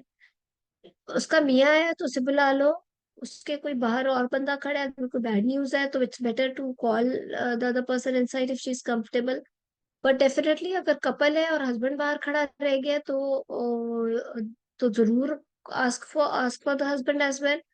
और उसके बाद आपने obviously you introduce yourself etcetera etcetera, लेकिन उसमें आपने दो तीन चीजें देखो। जैसे अभी किसी ने बात किया कि फलाने उसमें हाथ पकड़ने की जरूरत कोई पड़ती नहीं है, बहुत ही कम पड़ती है, लेकिन अगर हो गई उसके बाद आपने अपने मेन पॉइंट पे रहना है। न्यूज ब्रेक हो, कई दफा एक ऐसा स्टेशन आ जाता है कि आपके ऊपर जो आपका रोल प्लेयर है वो आपके ऊपर एग्रेसिव हो गया, वो उसने कोई चीज उठा के नीचे फेंक दी है, कोई न्यूज ऐसी ब्रेक हो गई, या वो the candidate that role player thinks कि ये आपकी वजह से हुआ है, वो डॉक्टर को कह रहे हैं, कंसिडर कर रहे हैं कि उसने गलत कर दिया आपके साथ। उसमें यस ओके, उसको लेके चलो। फॉर एग्जांपल अगर वो कहता है कि मैं कल आई थी, सीटीजी खराब थी, मुझे एडमिट नहीं किया, आज आईयूडी हो गया, इट्स कुछ भी ऐसा, तो इफ यू थिंक कि यस ये वाकई हॉस्पिटल की तरफ से नेग्लिजेंस हुई, कन्फेस करो, उससे बहस नहीं करनी कि नहीं ये नहीं हुआ था वो नहीं हुआ था। कन्फेस करो, टेल हर कि इसके ऊपर एक्शन होगा, उसके ऊपर इन्वेस्टिगेशन होगी, वॉट एवर हैपेंड और what ever was this, if you think so. If you think that it was not because of the hospital or anything, कि मे बी हाइपरटेंसिव थी, वो खुद ही नहीं आई, या उसने मेडिसिन नहीं ली, या आईयूजी आया था उसने मॉनिटरिंग नहीं की और अब वो आकर लड़ी है, देन ऑब्वियसली यू, लेकिन उसमें भी बहुत ज्यादा ब्लेम नहीं करना। आपने हर चीज में फोकस लेके आना है कि let's go ahead from the point we are standing on, हम जहां खड़े हैं, let's go ahead from here. हमने अब आगे जाना है, हमने इसे मैनेज करना है, हमने इसको डिलीवर करना है, हमने इसका कि- आगे क्या होगा, पोस्ट डिलीवरी क्या होगा, नेक्स्ट प्रेगनेंसीज में क्या होगा। आपने अपनी थ्योरी और अपने अपने प्रैक्टिकल उससे बाहर ना रोल प्लेयर को जाने देना है, ना आपने अपने जाने इर्द गिर्द की बातें, एडमिनिस्ट्रेशन की बातें, बहुत ज्यादा इंट्रोडक्शन, बहुत ज्यादा वो, उनसे निकल के try to talk more about your medical knowledge, try to talk more. Examiner को बताओ कि आपकी थ्योरीज में कितनी स्ट्रांग है। एक्चुअली पेशेंट बेशक असल में भी एजिटेट हो रहा हो, लेकिन वो भी यही जानना चाह रहा होता है कि अब नेक्स्ट क्या होना है या अब आगे क्या चलना है, तो या ये हुआ तो क्यों हुआ, एक्सेट्रा एक्सेट्रा। तो वो सारी चीजें फिर आप उस डायरेक्शन पे रखते हो पेशेंट को, ठीक है। एग्जाम के अंदर language should be English only. किसी ने कहा English is your mode main language of examination, but again अगर पेशेंट आपके पास जिस तरह का बैठे है और आपकी डायरेक्ट पेशेंट से सिर्फ कम्युनिकेशन है, मे बी काउंसलिंग और एनीथिंग एल्स, तो फिर तो आपका एग्जामिनर के साथ इंग्लिश है लैंग्वेज रखने का तरीका, बट जो रोल प्लेयर है वो कई दफा रोल प्लेयर अगर इंग्लिश बोल रही है या जो भी है तो फिर आप इंग्लिश बोलोगे, नहीं तो आप जो उसकी जबान में बोलोगे। मैनेजमेंट, टीचिंग में टाइम मैनेजमेंट, ये क्या क्वेश्चन है यास्मीन, आप वैसे पूछ लो, क्या पूछो। मैम यही मैंने आपसे पूछा था ना पर्सनल, के डिफरेंट हर दफा जो है ना वो डिफरेंट दे देते हैं। जैसे पीपीएच केयर बंडल दे दी, सीटीजी की टीचिंग करवाओ, ब्रीच की टीचिंग करवाओ, चलो ड्रिल्स तो फिर भी हम मैनेज कर लेते हैं, लेकिन हाँ, जो न्यू टॉपिक्स हैं जैसे पीपीएच केयर बंडल है, सीटीजी, पता नहीं चलता कि वहां पे कितनी एक्सटेंट तक वो टॉपिक उसको पढ़ाना है 10 मिनट में। तो इस हिसाब से 10 मुझे मिनट लगता है। में 10 मिनट्स तो बहुत अच्छा टाइम है, क्योंकि इससे ज्यादा तो वैसे भी आपके ने क्या पढ़ा लेना है किसी को कोई टॉपिक का। तो फॉर एग्जांपल पीपीएच बंडल या पीपीएच केयर का आ जाता है, तो उसके अंदर आई रिमेम्बर आपने जो मुझे मैसेज किया था, it was really good, you almost covered everything in the PPH bundle thing. तो आप अगर कोई टीचिंग आता है जैसे सीटीजी है या पीपीएच है, तो उसमें ऑब्वियसली आप जैसे भी वो चीज आपके माइंड में होती है, क्योंकि अगला भी कोई मेडिकल स्टूडेंट ही आपके साथ खड़ा है, तो उसको theoretically right starting from the beginning a little bit of everything कि पीपीएच क्या है, कब कैसे रिकॉग्नाइज करना है उसकी इनिशियल क्या, you need to find out the cause, और फिर उसका जो पूरा फ्लो शीट है आप उसका बोलो, और पीपीएच बंडल को साथ इन्वॉल्व करो, तो आपका सारा। और फिर इट्स ऑलवेज बेटर कि अब से आगे आप उसका रिकरेंस और उसकी बात भी करके छोड़ो, क्योंकि पेशेंट को आप ऐसे ही नहीं छोड़ोगे, उसको आगे का भी बता के छोड़ते हो। तो वो इसी तरह सीटीजी में भी। तो आई थिंक ये इसमें टीचिंग से ज्यादा जो टाइम वेस्ट होता है ना, वो काउंसलिंग, जहाँ पेशेंट इन्वॉल्व होता है वो आपको बार बार डिट्रैक्ट कर रहा होता है, इवन एट टाइम्स एग्जामिनर भी। जहाँ टीचिंग है वो तो आपका अपना डायरेक्टेड स्टेशन है ना, वो तो आप आगे मतलब उसको आप अपने डायरेक्शन पे लेके फिर भी जा सकते हो, तो वो उसका नहीं है। डॉक्टर अरुआ, इसमें ये भी है कि टिप है कि अगर शुरू में हम उससे पूछ लेते हैं what exactly you want to learn in this, मतलब अगर वो कोई मेथड पूछना चाह रही है या उसके प्री रिक्विजिट्स पूछना चाह रही है, what you exactly want to learn about this topic, तो वो करके फिर वो एग्जैक्टली बता देती है। बात ठीक है, लेकिन देखो when a student is standing there, उसको नहीं पता कि उस टॉपिक में क्या क्या इंपॉर्टेंट चीजें कवर होनी है। फॉर एग्जाम्पल वो पीपीएस में कहती है कि I want to know about the management of uterine atony, मुझे यूट्राइन एटोनी का नहीं पता। आप कहते हो ठीक है, ओके पीपीएच ये होता है uterine atony, atony. But the student had no idea कि पीपीएच तो बहुत सारी और वजूहत से भी हो सकता था। सो आप सिर्फ उससे पूछ के उस पे नहीं रह सकते हो। ये चीज आप उस पे इसलिए अप्लाई नहीं कर सकते। देखो ये हम अप्लाई करते हैं उस पेशेंट के ऊपर जो कि काउंसलिंग के लिए आया है, तो आप पहले कह देते हो कि okay first just tell me what you know about your ultrasound, और यू टेल मी कि what do you really want to know about the disease you are having. तो वो कहती है कि अच्छा मुझे अल्ट्रासाउंड वाला ने कहा था कि फॉर एग्जांपल कि बेबी की मूवमेंट कम, ऐसी कोई बात, बट दैट्स इट। तो आप आगे से बताना शुरू कर देते हो। या वो कहती है मुझे बिल्कुल पता ही नहीं सिरे से क्या अल्ट्रासाउंड। इसके अंदर एक स्टूडेंट से, for example MBBS final year का स्टूडेंट खड़ा है और वो आप उससे टीच कर रहे हो, तो वो कहता है कि मुझे नहीं समझ आती यूट्राइन एटोनी का क्या मतलब है। आप कहते हो ठीक है इसका ये मतलब है, but then you have not covered the rest of the topic of PPH which was also equally important for him. इसी तरह अगर कोई पीजी ट्रेनी खड़ा है, तो आप उसको बाकी चीजें, तो यस यू कैन आस्क कि कोई पर्टिकुलर सवाल आपने पूछना है वो, बट यू हैव, लेकिन अगर आपके एग्जाम सिनेरियो के ऊपर जो उन्होंने स्टेशन दिया हुआ है और वो पूरा है कि आपने उसको पीपीएच पूरा टीच करना है, तो फिर आप सिर्फ उसके फोकस सवाल का जवाब नहीं दे सकते। जी यास्मीन। मैम डॉक्टर सादिया जो कह रही है ना वो बिल्कुल ठीक है, पहले हम ऐसा ही करते थे टीचिंग में। लेकिन अब जो पास कैंडिडेट है ना वो कहती हैं कि जब आप किसी टीचर के पास पढ़ने के लिए जाते हो तो क्या एक्सपेक्ट करते हो कि वो आपको पूरा टॉपिक ही कवर कराए ना, तो आपने पूरे टॉपिक का जी, ओवरव्यू देना है। एक तरह से ओवरव्यू तो पूरा ही देना है, उसके बीच में you can ask in particular yes what question या क्या आपके मेन क्वेरीज है या ये वो, बट एक ओवरव्यू पूरा देना जरूर बनता है। एक हाँ जी, वही डॉक्टर पूछा कि how to calm down nerves during exam. ये बात तो ठीक है कि देखो एग्जाम में इट्स वेरी डिफिकल्ट एक स्टेशन से दूसरे स्टेशन, लेकिन एक बात मैं आपको बता दूं कि जिस दिन you are very very confident और जिस दिन आप को एग्जैक्टली पता होगा ना कि आप बात क्या कर रहे हो, देखो एग्जामिनर्स जो वहां पे बैठे हुए हैं ना, जितने आप काम कर चुके हो 4 सालों में, वार्ड्स में आपकी टीचिंग राउंड्स, थिएटर्स, इमरजेंसी की जिस तरह की डीलिंग्स होती हैं, अल्लाह का शुक्र है मोर्टेलिटी का रेट बहुत ज्यादा भी नहीं होता हॉस्पिटल्स में, टर्शरी केयर में। तो आप अच्छा काम कर ही रहे हो तो नहीं होता ना, बिकॉज जिस तरह की इमरजेंसी वहां पहुंचती है, जिस तरह से हम सब इस ट्रेनिंग में से गुजरे हैं, एक पेशेंट थिएटर में है, दूसरी मरने लगी है, थिएटर है नहीं, but even then you are able to make her आप उसे भी बचा लेते हो, उसको भी आप उसको सर्वाइव कराते हो, एक्सेट्रा एक्सेट्रा। तो ये सारी ट्रेनिंग आप गुजर के आए हो। तो आई don't think, if you really no your work, if you really strong about your theory, तो आप जो हो आप तो वो एग्जाम का जो सिनेरियो है वो सिनेरियो से तो कम ही है जिसमें से आप गुजर के आए हो ट्रेनिंग में। पीपीएच होता है तो कैसा पीपीएच होता है, मतलब उसको आप कैसा हैंडल कर लेते हो, एक्रीटास की ब्लीडिंग क्या क्या नहीं देख के आप लोग गुजरे होते हो। तो ये एग्जाम क्या, हाँ, लेकिन ऑलवेज रिमेम्बर कि जिस दिन आप वहां बैठोगे एग्जाम में एंड यू आर रियली, आप उस एग्जामिनर की आंखों में आंखें डाल के जब उसको इट्स दिल में, जब आप उसने कोई सवाल किया and you know the answer so well कि आप उसकी आंखों में आंखें डाल के चाहे दिल में कह रहे हो कि ये सवाल आपने पूछ रहा था, इस एटीट्यूड से जब आप वहां पर होगे ना, तो आपका टाइम मैनेजमेंट्स भी ठीक होती जाएंगी, आपका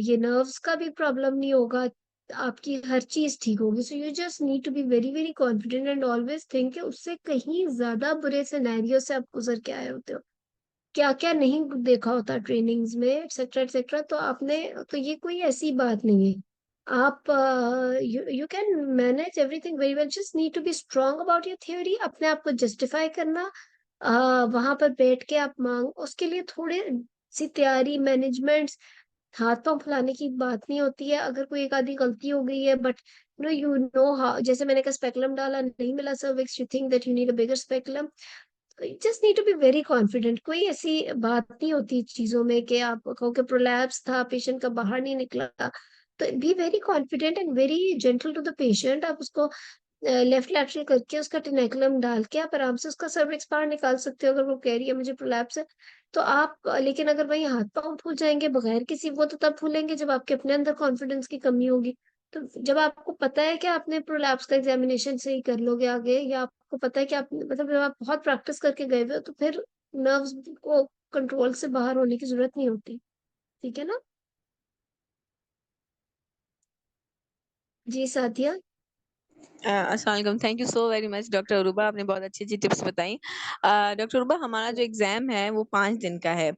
तो अब जैसे हम्म। मेरा एग्जाम जो है बिल्कुल आखिरी दिन पे है, 10 तारीख को है। तो अब जैसे हम्म। मतलब जब तक मतलब ऑब्वियसली फ्रेंड्स हैं, कलीग्स हैं, जूनियर सीनियर जिनके एग्जाम्स होते हैं हम्म। 6 7 8 9 को, तो वो व्हाट्सएप ग्रुप पे आ रहे होते हैं। तो वो जो होता है ना कि भाई ये पास हो गया, वो पास हो गया, वो सो एंग्जाइटी होती है। यहाँ पे ये होता है कि यार ये तो इतने कॉमन टॉपिक्स अब आ गए, हमारे पास क्या आएगा।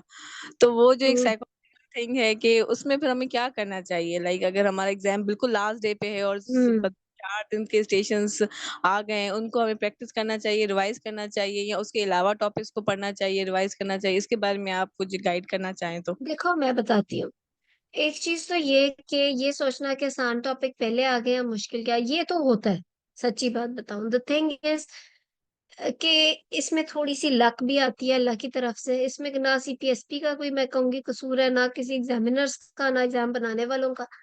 क्योंकि इस तरह पिछले कुछ एग्जाम्स में ट्रेंड भी देखा गया है कि बहुत एक दिन एक्स्ट्रा ऑर्डिनरी बुरे स्टेशन आ गए, इतने बुरे कि मतलब कि समझ ही नहीं आया कौन सा सिंड्रोम था, और अगले दिन इतना आसान आ गया कि वो बंदा कहता है कि शायद पिछले दिन ज्यादा मुश्किल आ गए, सारे फेल हो गए, तो शायद सीपीएसपी ने एग्जाम बदल दिया और अगले दिन आसान स्टेशन दे दिया। आई don't really think so, exam final होकर सील हो जाता है, वो हर सिटी में हर सेंटर में जब चला जाता है तो वो चेंज तो नहीं होता। सो ये बहुत ज्यादा आपकी किस्मत आ जाती है वहां पे।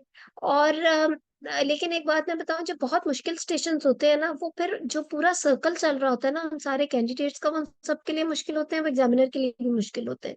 तो उसके अंदर एक मार्किंग स्कीम थोड़ी बदल जाती है। अब अगर पूरा पूरे दिन में ही आसान स्टेशन आ जाए, जैसे पूरे दिन में फाइब्रोइड अनीमिया, अगला स्टेशन जी पीपीएच आ गया, उससे अगला स्टेशन ब्रीच आ गया, तो मतलब आसान स्टेशन है ना ये। अगर ये पूरे दिन में इस तरह के स्टेशन आ जाए तो हर हर candidate is performing very well, तो पूरा एक मार्किंग स्कीम ही बदल जाती है। तो ये तो आसान मुश्किल की तो बात ही नहीं है, बात यह है कि आपको खुद क्या आता है क्या नहीं आता। मैंने तो ज्यादा से फ्रेंकली देखा है कि जब मुश्किल आते हैं उसमें पास भी होना बेहतर और आसान हो जाता है। तो ये तो सोचना ही नहीं कि उस दिन मुश्किल आ गए अब मुझे आसान आएंगे, या इस दिन आसान आ गए तो मुझे मुश्किल आएंगे। It's all the marking scheme and the trend जिससे कैंडिडेट्स जवाब दे रहे हैं और एग्जामिनर सुनते जा रहे हैं। तो अच्छा, दूसरा ये कि अगर ये लगता है कि अच्छा फलानी तो लड़की पास हो गई, मेरा 5वें दिन है, अब क्या होगा, मतलब वो तो पास हो गई, वो तो बन गई कंसल्टेंट, वो तो उसका तो पारे, लेकिन may be she never deserve this. तो आई थिंक आप भी हो जाओगे फिर तो। ये तो अच्छा पॉजिटिवली सोचने वाली बात है कि वो दो ऐसी दो जिसने आपके साथ बैठ के शायद तैयारी की है, तो इसका मतलब है आप सही लाइन पे चले हो। तो आप भी पास होने की खबर सुन के तो वैसा खुशी होना चाहिए। ज्यादा फेल होने वालों का सुन के परेशानी वैसे ज्यादा होनी चाहिए, क्योंकि फिर ये ज्यादा परेशानी होती है कि मैंने तो उसके साथ बैठ के पढ़ाई की थी, तो वो तो पास नहीं हुई, तो पता नहीं है मेरा हमने तो एक जैसी बातें डिस्कस की हुई। लेकिन अगेन उस वक्त क्या होता है, कौन किस तरीके से, जैसे मैं आपको बता रही हूँ कि अगर 10 मिनट है उसमें क्या फोकस बातें आपने बोली क्या नहीं बोली, एग्जामिनर आपको किस तरह लेके चला क्या, तो वो हर एक का वहां पर डिफरेंट होता है। और इसमें तो कोई शक नहीं, डे तो होता है, लेकिन डे वो वाला ना आप खुद बनाते हो। जैसे मैंने कहा कि if you are very confident, और वो दिन जिस दिन आप आंखों में आंखें डाल के बात कर रहे हो एग्जामिनर से, यू रियली डोंट केयर कि what the examiner is thinking about you, because you are doing it good for the patient, and कि आप उसको ठीक रास्ते पे पेशेंट को मैनेज कर रहे हो, चाहे वो पेशेंट वहां बैठा है या नहीं बैठा। सिर्फ सिनेरियो दिया गया है या कोई काउंसलिंग का स्टेशन है नहीं, एग्जैक्टली कि आप प्रोफेशनलिज्म को रखते हुए किस तरीके से उसे आगे लेके गए हो। तो यू डोंट रियली केयर कि एग्जामिनर आपको देख रहा है या एग्जामिनर ने क्या सोच लिया या एग्जामिनर अगला सवाल क्या करेगा, because you think that examiner can not dare to ask bad question from you. उस दिन ही आपकी हर चीज सीधी होती है, वरना आपकी हर चीज स्ट्रीमलाइन होना कुदरत की तरफ से नहीं होना शुरू हो जाती। ठीक है ना।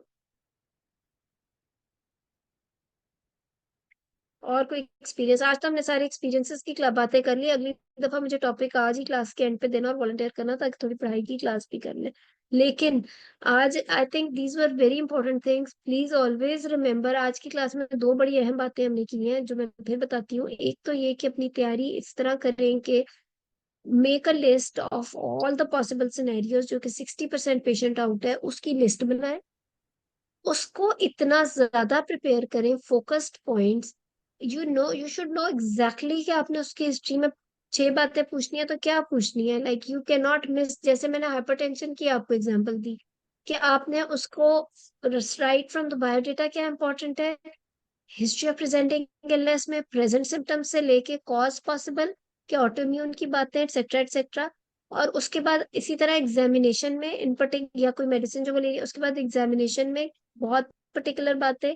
फिर इन्वेस्टिगेशंस बेसलाइन के अलावा, ये 5 इन्वेस्टिगेशंस है, ये मेरा पीएच प्रोफाइल में आएंगी, तो ये इंपॉर्टेंट है। अगर क्रॉनिक हाइपरटेंसिव है तो जाहिर बात है फिर आप उसका आई एग्जामिनेशन और ईसीजी और आरएफटी तो वैसे भी मांगते हैं, लेकिन आप वो भी मांगोगे।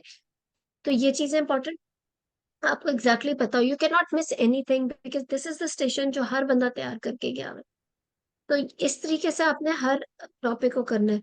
और दूसरी इंपॉर्टेंट बात मैंने ये की कि इतनी अच्छी तैयारी करके वहां जाएं कि टाइम मैनेजमेंट में आपको एग्जैक्टली पता हो कि अब ये लंबा स्टेशन आ गया है, तो अब मैं जब हिस्ट्री की बात कर रही हूँ तो मैंने किस पॉइंट पे जाके एग्जामिनेशन शुरू कर देना है। और इतनी प्रैक्टिस की हो कि if you think that you are cast और you are required to do the whole general physical examination as well as the antenatal examination, तो आपको एग्जैक्टली पता हो कि जब आप उसका आपके हिस्ट्री और एग्जामिनेशन के स्टेप्स भी प्रिपेयर्ड हो। यू शुड नो एग्जैक्टली कि फॉर एग्जांपल कार्डियोवास्कुलर का एग्जामिनेशन कर रहे हो, तो आप उससे फैमिली हिस्ट्री भी साथ पूछ रहे हो आप उससे, ताकि आपका टाइम मैनेजमेंट उस तरीके से ठीक हो। उस इतनी प्रैक्टिस की होगी तो फिर आप ना एग्जामिनेशन का कोई पॉइंट भूलते हो ना हिस्ट्री का। लेकिन अगर आपने प्रैक्टिस नहीं की और आपका टाइम मैनेजमेंट में आपको लग रहा है कि आपको हिस्ट्री के साथ एग्जामिनेशन स्टार्ट करना है, तो आप एग्जामिनेशन पे कंसंट्रेट करते हुए हिस्ट्री की इंपॉर्टेंट बातें भूल जाते हो। तो वो प्रैक्टिस की बात है। जी सादिया। जी डॉक्टर अरूबा, स्ट्रक्चर डिस्कशन में जब हम बता रहे होंगे, फॉर एग्जांपल फाइब्रॉइड के ऊपर स्ट्रक्चर डिस्कशन आ जाता है, तो हम हिस्ट्री लेते हुए एग्जामिनर का वेट करेंगे कि वो हमें हिस्ट्री में अपने पॉइंट्स दे, और एग्जामिनेशन बताते हुए हम वेट करेंगे कि वो हमें साइज नहीं बताए? नहीं, देखो ये एक अच्छा इंटरेस्टिंग क्वेश्चन है। आ, आ, आप कोशिश करो कि अपना स्टेशन खुद लीड करो। ठीक है, अगर आप एग्जामिनर पे छोड़ोगे ना तो वो आपको मुश्किल सिनेरियो बना के देगा। ये तो एक अंडरस्टूड सी बात है। आप इमेजिन करो कि आपको उन्होंने जो भी सिनेरियो दिया है कि patient is there for example with subfertility and an ultrasound, there is a fibroid which is indenting into the endometrium and it's 5 into 6 centimeter. That is it. Just start your structure discussion. आप खुद imagine ही करते जाओ कि अच्छा वो as उसकी दी हुई थी, for example 30 years, married for 5 years। आपको अच्छा 30 years मैरिड, फाइब्रॉइड है, मैस की हिस्ट्री ले ली आपने, सब फर्टिलिटी की पूरी हिस्ट्री ले ली और आगे चलो। इसी तरह सीए के पेशेंट में, अगर आप सीए का पेशेंट मैनेज कर रहे हो तो डोंट स्टॉप एंड आस्क कि उसकी क्या स्टेज है। बहुत ही से आसान तरीन स्टेज बनाओ 1A1, उसको अच्छा मैनेज करो, घर में जो मरीज को that is it's fertility with fibroid है, उसकी हिस्ट्री के इंपॉर्टेंट पॉइंट्स पूरे करो, क्विकली एग्जामिनेशन मैनेज करो, मायोमेक्टमी की 3 महीने बाद अलाउ किया कंसीव करना, अपनी तरफ से उससे नेचुरली कंसीव कराओ, घर भेजो, राइट। डोंट वेट कि आप कहो कि अच्छा 3 महीने बाद वो मेरे पास आएगी तो मैं अब वो कब आई मेरे पास, डोंट आस्क द एग्जामिनर अब, या फिर वो मेरे पास आई है तो आगे अब जब आप अपनी खुद ही लीड करो स्टेशन को, एक्सेप्ट कि जहां एग्जामिनर का दिल करेगा वो फिर रोक के कहेगा नहीं ये नहीं, लेट्स सी कि जी अब उसका एजोस्पर्मिया भी आ गया, या लेट्स सी कि अब वो आपके पास ट्यूब ब्लॉकेट के साथ आ गई है मायोमेक्टमी के बाद। आपने तो अपनी मायोमेक्टमी के बाद उसकी ट्यूबें भी ठीक रखनी है, आपने उसको कंसीव कराना है, घर भेजना है, लेकिन अगर एग्जामिनर रोकता है, कहते हैं नहीं आपने 3 महीने बाद ट्यूबें चेक किया बंद आ गई है, आप क्या करोगी, वो फिर एग्जामिनर खुद रोक लेगा। जी यास्मीन। मैम जैसे पोस्ट ऑपरेटिव केयर का लास्ट टाइम आया था, तो उसमें एग्जामिनर से इंटरेक्शन में वो फाइंडिंग दे रही थी कि इसको ब्लीडिंग हम्म, इतने टाइम से, उसका बीटा एचसीजी नॉर्मल है। बिल्कुल। और मतलब वो जो भी देखो पूछ वो रहे तो थे जब तो एग्जामिनर रोके जाहिर बात है, अगर अगर वो देखेगी कि आपने नहीं पूछा एंड शी थिंक्स कि ये पर्टिकुलर जो भी स्टेशन है इस लाइन पे मैंने डिस्कस करना है, तो वो आपको वहीं रोक के पूछ लेंगे कि यहाँ पर ये नहीं हुआ है। जैसे मैंने कहा कि अगर if they think fibroid with fertility और 3 महीने बाद आप अब कैंडिडेट बैठ के उसको कंसीव ही कराई जा रहा है, तो आप तो वो रोकेगी और वो कहेगी नहीं उसकी कंसेप्शन नहीं हुई, what about the tubal test और वो सारा, तो फिर उस पर डिस्कस करना चाहेंगी तो एग्जामिनर वही रोक लेंगे। ठीक है। मैम यही पता नहीं चलता ना, एग्जामिनर कौन से क्वेश्चन पे फाइंडिंग देंगी, कौन से स्टेशन पे और कौन से पे आपने नहीं देंगी। वेट ही नहीं करना उनकी फाइंडिंग का, आपने अपनी फाइंडिंग पे चलते रहना है, वो खुद रोक लेंगे वहां पे। ठीक है मैम। हम्म। ठीक है, क्योंकि अगर आप बहुत ज्यादा जैसे फॉर एग्जांपल सी ओवरी के अंदर आप कहोगे कि अच्छा मैंने उसकी स्टेजिंग लेप्रोटमी कर दी, घर भेज दिया, उसकी बायोप्सी की रिपोर्ट है, और फिर आप कहेंगे अच्छा फिर पोस्ट ऑपरेटिवली आगे कैसे चलेंगे, आगे कैसे चलेंगे, और आप कहोगे first tell me the stage of the patient, तो वो कहेंगे अच्छा जी स्टेज 3 है, अब let's discuss chemo instead. If you say कि जी ठीक है मैंने उसकी स्टेजिंग की, उसकी बायोप्सी आई, स्टेजिंग में she was stage 1A1 and वो 1A1 में क्लियरेंस हो गई एक्सेट्रा एक्सेट्रा, काम खत्म, उसे मैं फॉलो अप पे रख लूंगी तो बात खत्म। हाँ अगर एग्जामिनर वहां पे कहेगी नहीं बेटा it's not 1A1 it's 3, let's discuss about this, तो फिर 3 कर लेना, वरना 1A1 पे आपने मरीज को घर भेजा, हो गया, बेल बजी, आप अगले स्टेशन पे, आपका स्टेशन पूरा। ठीक है ना। मैम जो वो वाले स्टेशन होते हैं, जैसे हम शॉर्ट केस में दूसरे स्टेशन पे गए, वहां पे हमने मैनेजमेंट डिस्कस करनी है, वहां पे तो ये सारी बातें कि counselling, empathetic approach, aim of ठीक है। Management and counselling about the surgery, it's detail, it's pre operative workup और कॉम्प्लिकेशंस, या अगर फीटो मैटरनल इम्प्लीकेशंस हैं वो एक दो बता दिए दोनों में से, या जो जो भी, तो वो हम ठीक है। डिटेल में थोड़ा बता दें। लेकिन जहाँ पे जो 10 मिनट वाला एक ही स्टेशन होता है स्ट्रक्चर डिस्कशन का, वहां पे भी हम्म। मैनेजमेंट में बुलेट्स में वो बातें करनी है या ये सारी डिटेल बोलनी है। क्या मतलब बुलेट में, आप मीन्स जैसे मर्जी अगर बोलो। मैम अगर हम ये सेंटेंसेस बोलते हैं ना, I will council her and will give her empathetic approach, will be having देखो एम्पैथेटिक बुलेट में अप्रोच अच्छा नहीं सपोर्ट। लगता, बुलेट में रट्टा लगता है, वहां पे रट्टे की बात, रट्टे वाला आप थ्योरी में कर रहे हो, बुलेट में वहां पे बैठ के बोलना कि counselling, multidisciplinary team, blood arrangement, ये नहीं अच्छा लगता वहां, आपने स्टेटमेंट्स में बात करनी है, स्ट्रक्चर जी मैम। डिस्कशन में। ठीक है, वहां पे ये ना फीलिंग आए कि ये देखो जब हम राउंड्स भी कर रहे होते हैं तो we don't talk in bullets, we talk in the general एक जनरल स्पीच में हम बात कर रहे होते हैं। बुलेट्स में आप नोट्स में अच्छा लगता है, एग्जाम में बैठ के बुलेट्स में नहीं बात सही लगती। किसी ने कहा यूवी प्रोलैप्स का पेशेंट आया तो वजाइनल एग्जामिनेशन, यूवी प्रोलैप्स में अगर उन्होंने मांगा हुआ हिस्ट्री एग्जामिनेशन में, तो एग्जामिनेशन तो बहुत इंपॉर्टेंट कंपोनेंट है यूवी प्रोलैप्स का, क्यों नहीं करेंगे, बिल्कुल। ये कैसा क्वेश्चन समझ नहीं आया, पूछ लो हैंड रेस करके, ठीक है। So good. और कोई बात, आज तो हमने वैसी लॉजिस्टिक्स पे बात की है, पढ़ाई की बातें कम थी, लेकिन ये बहुत इंपॉर्टेंट है। बात यही है कि अपनी नर्व्स आपने नहीं लूज करनी, आप कर ही नहीं सकते हो when you know, how can you, आपके सामने लेबर रूम में पेशेंट प्लेसेंटा एक्रीटा ब्लीड कर रहा है, can you really afford to lose your nerves उस वक्त, यू कैन नॉट। ठीक है ना, तो because you know your work, आपको पता है कि आपने क्या करना है, आपने आईवी लेनी है, आपने किसको इन्वॉल्व करना है, किसको नहीं, आपको उसी वक्त पता है कि क्या करना है। कोई पेशेंट सीपीआर वाला आ जाता है कहीं पे इमरजेंसी में, क्या डॉक्टर्स अपनी नर्व लूज करके बैठ जाते हैं? Everyone knows their job. तो आप इसी तरह when you know your job, when you no क्या आपने वहां, तो आप एग्जामिनर तो बिल्कुल आपको छोटे छोटे लगते हैं वहां पे, जब आपको पता है कि आप अपने पेशेंट को के साथ क्या करने जा रहे हो, and you know that you are doing the right thing with the patient, तो फिर डज नॉट रियली मैटर कि वहाँ एग्जामिनर बैठा हुआ है या वहाँ कोई और बैठा है या कौन बैठे। तो जब आपकी ये वाली अप्रोच होगी ना एग्जाम में, फिर तो फिर आप देखेंगे कि फिर तो कोई भी चीज आपकी गलत नहीं जाती, फिर हर चीज स्ट्रीमलाइन रहती है, and you should behave like that. आप लोग पता नहीं क्या क्या नहीं करके आए होते हो लेबर रूम में, हर तरह की तो इमरजेंसीज और कितनी कितनी पेशेंट्स को बचा के पहुंचे होते हो वहां पे एग्जाम के टाइम पे। तो exam is just little part of the, असल चीज तो आप कर रहे हो पूरी ट्रेनिंग में, वो तो एक आपकी ग्रूमिंग और ट्रेनिंग का एक छोटा सा पार्ट है। It's just to make your nerve stronger, it's just to make you more confident, क्योंकि कल को जब आप बैठे हो और आपके ऊपर पूरे 10 लोग आपके ऊपर लड़ने आ जाए, तो यू शुड नो कि आप को प्रोफेशनली आप ठीक हो और आप क्या कर, मतलब you know you are doing the right thing with the patient. तो दैट्स इट। तो यही सारा एग्जाम है। तो आप ऐसे तो कोई बात ही नहीं है। ठीक है, तो अपनी तैयारी भी इस तरीके से करें। Yes, there are few station which are very unexpected, एकदम से पता नहीं कौन से जमाने का सिंड्रोम या कौन से जमाने का ब्लीडिंग डिसऑर्डर या किस पे आ जाता है स्टेशन, ये होता है। बट अगेन उस स्टेशन पे अगर आप 60 भी ले लो तो बहुत बड़ी बात है, लिया जा सकता है अगर थ्योरी स्ट्रांग है, क्योंकि उस स्टेशन पे मैक्सिमम कैंडिडेट्स बुरा परफॉर्म करके गुजरे होते हैं। एग्जामिनर को भी पता है कि वो एक डिफिकल्ट सिनेरियो है क्लिनिकल प्रैक्टिस के लिए। जब हम क्लिनिक में बैठे होते हैं एक बहुत अनोखी चीज आ जाती है, तो देर इज नो, हाँ देखो कोई आपके पास दवाइयां सामने रखता है, यू डोंट नो कि वो दवाई क्या है, तो हम गूगल पे देख लेते हैं, इवन क्लिनिक पे भी उसको सामने बैठ के बता देते हैं कि ये, लेट मी सी कि ये है क्या।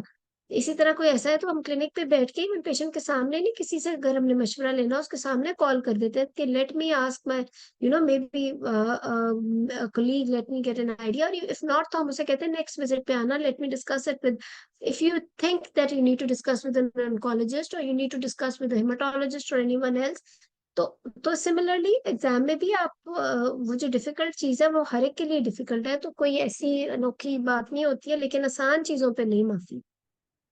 ठीक है ना, इस तरीके से। सो गुड। तो आई थिंक आज का तो हमने कर लिया है। एनीथिंग एल्स, किसी ने कोई और क्वेश्चन कुछ और करना है तो बता दें। एक्सक्यूज मी मैम, जी अस्सलाम वालेकुम मैडम। yes. मुझे पता है कि जो हमारे पास एक आता है शॉर्ट केस मैडम, उसका जो फर्स्ट स्टेशन है और उसकी दूसरी एक्सटेंशन है। फर्स्ट स्टेशन पे हमने हिस्ट्री एग्जामिनेशन ले लिया, उस पे समराइज किया। मैडम हमने इन्वेस्टिगेशंस की तो कोई बात नहीं करनी है ना मैडम से फर्स्ट सेशन पे? देखो बात ये है कि अगर ऐसा कोई स्टेशन होता है ना, तो मुझे ऐसा लगता है कि हिस्ट्री एग्जामिनेशन और इन्वेस्टिगेशन ये आपका डोमेन है। अगले पे जाकर by the time you get up from the first station, you should know in your mind the possible diagnosis of the patient. Maybe वो अल्ट्रासाउंड ना दें आपको, मे बी एक एग्जैक्ट डायग्नोसिस पे आप ना पहुंचो, बट आपको कुछ ना कुछ माइंड में हो कि है क्या। तो history examination and investigation is something जो आप उससे एग्जामिनर से पूछ लोगे, ताकि जब आप अगले स्टेशन पे जाओ जिस पे जाके सिर्फ मैनेजमेंट होनी है, उस पे इन्वेस्टिगेशन पे बात नहीं हो सकती दोबारा, एक्सेप्ट कि कुछ चीजें नहीं उन्होंने दी, जैसे मे बी आपको अल्ट्रासाउंड नहीं दिया या कोई ट्यूमर मार्कर नहीं बताया या कोई और ऐसी चीज, तो फिर आप उनसे जाके कहोगे कि I would like to first complete my investigation, but you can not start asking investigation right from the beginning कि जी मुझे HBV बताएं, मुझे प्लेटलेट बताएं, मुझे ये बताएं वो बताएं। सो वो आप पहले स्टेशन पे हो गया, दूसरे स्टेशन पे जाके may be very particular investigations to make the exact diagnosis, so that you should start counselling accordingly, उससे आगे बात होगी। मैडम एक चीज और, थैंक यू मैडम। मैडम जब हम जनरल फिजिकल एग्जामिनेशन करेंगे तो उसमें ब्रेस्ट, चेस्ट एंड रेस्पिरेटरी, मतलब CVS रेस्पिरेटरी को भी हमने स्पेसिफिकली करना है या बस GP पे मैं रहेंगे और बताती अपने? हूँ, अगर तो आपका 2 स्टेशन में डिवाइडेड टॉपिक है, जैसे आपका स्टेशन 8A पे आप उन्होंने कहा है कि हिस्ट्री एग्जामिनेशन इन्वेस्टिगेशन है, और 8B पे जाके उसकी मैनेजमेंट है, तो यस जी मैडम। 8A में आपको फिर पूरा जनरल फिजिकल करना है। जिसके अंदर आपका नेल से आप शुरू करते हो, फिर सारा हेड पे जाते हो, रेस्पिरेटरी क्या करना है और कार्डियोवास्कुलर। अगर तो वो पेशेंट कोई कार्डियोवास्कुलर डिजीज की नहीं है, जैसे कि मे बी जस्ट फाइब्रोइड और समथिंग, यानी कि उसको कार्डियक डिजीज नहीं है, फिर तो आप सिर्फ सिंपल उसकी S1 S2 सुनते हो और आगे चलते हो, राइट। लेकिन अगर वो कार्डियोवास्कुलर डिजीज का पेशेंट है, जैसे anaemia overlapping with cardiac disease है, तो उसके अंदर तो even you need to expose the chest, फिर आप उसकी इंस्पेक्शन करते हो, पेल्पेशन करते हो और ऑस्कल्टेशन करते हो, जैसे हम कार्डियोवास्कुलर में करते हैं, ठीक है। जी मैडम। तो जी वो मैडम। आप करके फिर आप आगे चलते हो चीजों को लेकर। तो इसी तरह रेस्पिरेटरी में अगर she is a case of asthma, तो yes then you even palpate the chest from back, और फिर आप उसका प्रॉपर पोस्चर बनाकर फिर आप उसके सारे जोन्स में लंग के हार्ट साउंड, उसके सॉरी ब्रीदिंग साउंड सुनते हो, प्रॉपर जी करते हो। मैडम। अगर वो नहीं है, जनरल फिजिकल है, तो डायरेक्ट आप सिर्फ उसकी साउंड सुन लेते हो तीनों जोन्स में, उसकी वही हाथ आगे रख के जो हम पोजिशन बनाते हैं उस तरीके से बैक पे रख के, तो वो हम जी कर मैडम। लेते हैं। तो इफ दो, अगर वो दो में डिवाइडेड नहीं है स्टेशन, अगर स्टेशन ए है जिस which includes everything about may be fibroid और हाइपरटेंशन, तो फिर आप जनरल फिजिकल करते हो, बट सिर्फ स्पेसिफिक, जैसे पल्स देख ली, रेडियो फेमरल डिले, उसका बीपी देख लिया, उसका बाकी एडीमा, फेशियल एडीमा, और उसके बाद कोई कहता है कि चलो थायराइड का भी आप देख लेते हो ब्रूई वगैरह के लिए, और फिर हार्ट का देखते हो साथ में, but not in the detail because cardiac is associated with the cardiovascular में आ जाता है, हाइपरटेंशन का भी एडिमा इन पर्टिकुलर, और एंटीनेटल एग्जामिनेशन। तो फिर इसके अंदर आप बहुत ज्यादा रेस्पिरेटरी या बहुत ज्यादा उन चीजों की तरफ नहीं जाते कि ओरल हाइजीन देखने बैठ जाओ या वो सारा कुछ, या बहुत ज्यादा उसके जॉन्डस या उन चीजों पे चले जाओ। तो ये आपने देखना है जी कि अगर दो में डिवाइडेड है, तो फिर you are expected to do the whole of general physical examination in that patient, ठीक है जी। सादिया का भी क्वेश्चन ये है। डॉक्टर रूबा, ये एक आता है पेल्विक टीबी का सिनेरियो रेजिस्टेंट ट्यूबरक्लोसिस के साथ, तो उस पेशेंट को हम हम्म सर्जिकली ट्रीट करेंगे या ड्रग्स चेंज करेंगे? देखो, सबसे पहले डायग्नोसिस, इस पे तो मेरी 2-3 क्लासेस हैं टीबी के ऊपर वैसे।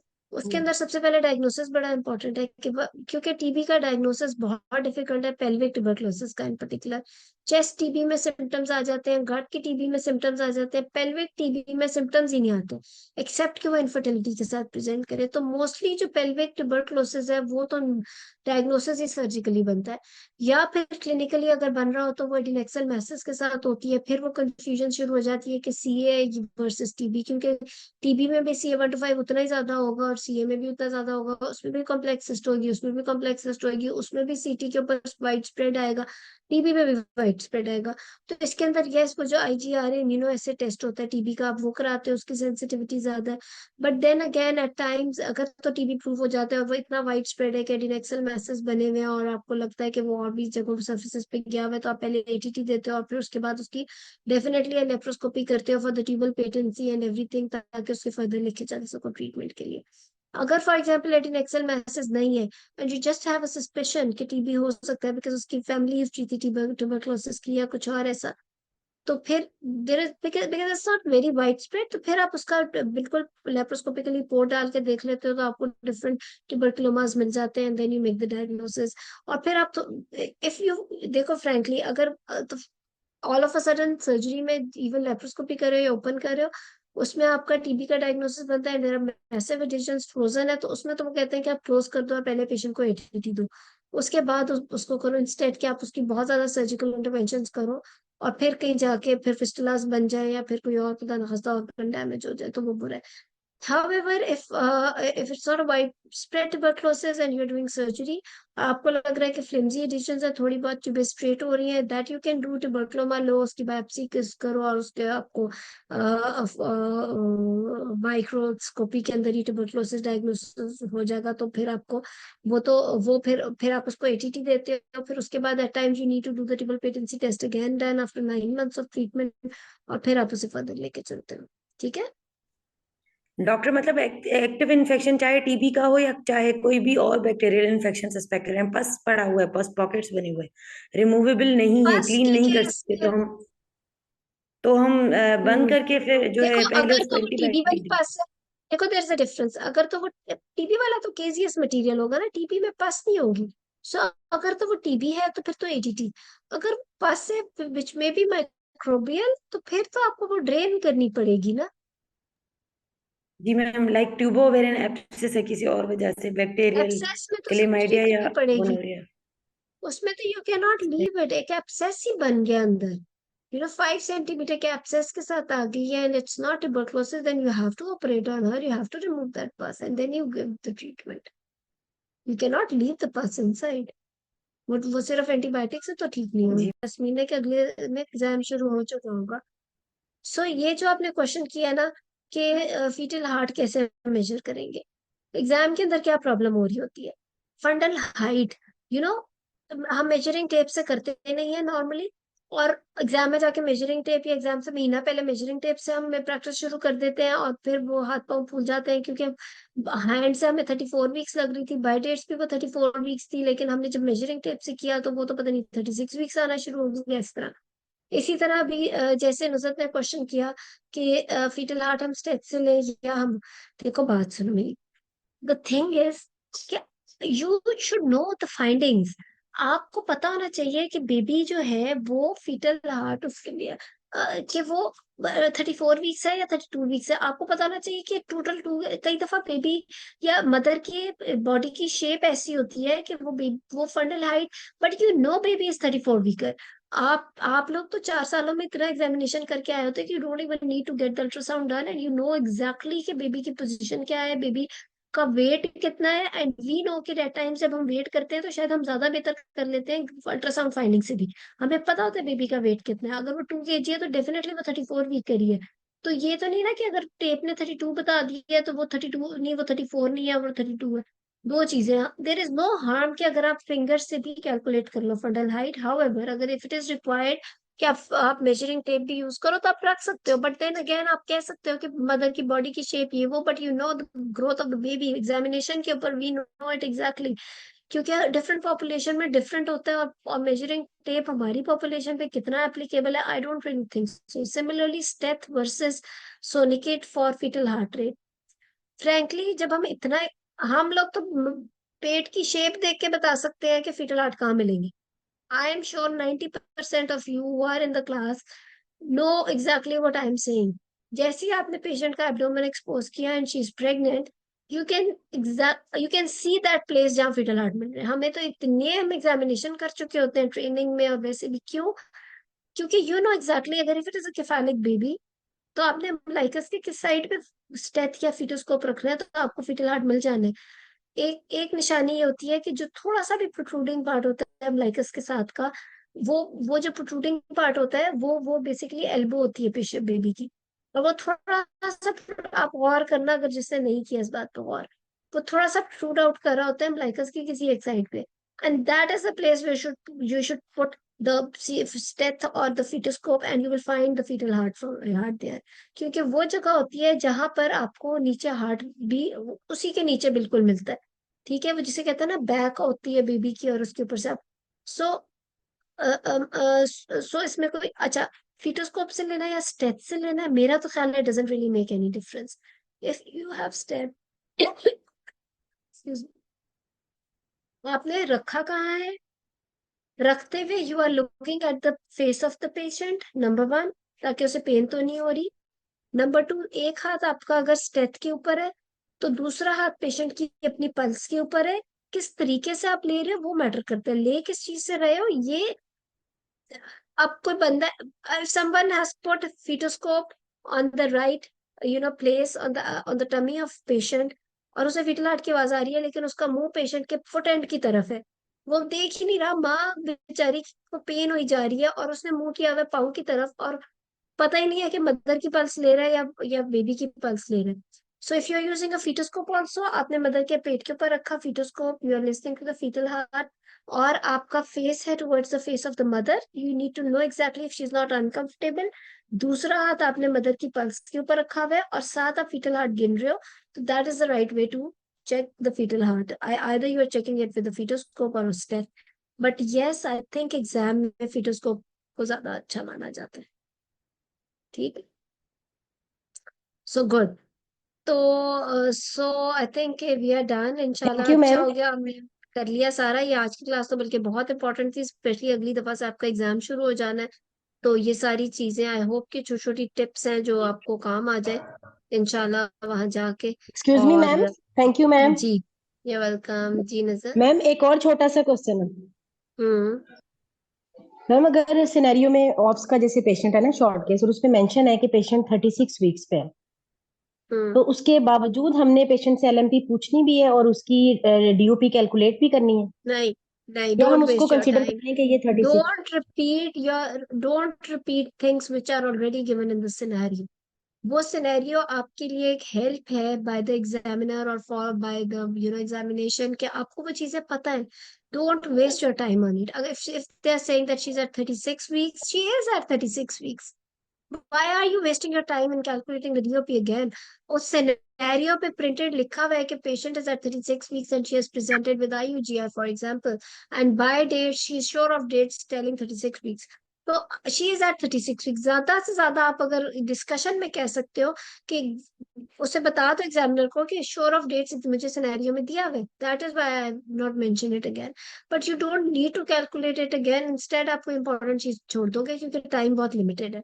एग्जाम में दिया हुआ है she is gravid 3 para 1+2 for example, तो या पैरा 1+1, तो अब उसकी एक मिसकैरेज दी हुई है, तो उस चक्रों में ना पड़ो कि वो कितने वो वाकई मिसकैरेज थी या नहीं, या वो वाकई प्रेगनेंसी थी या नहीं।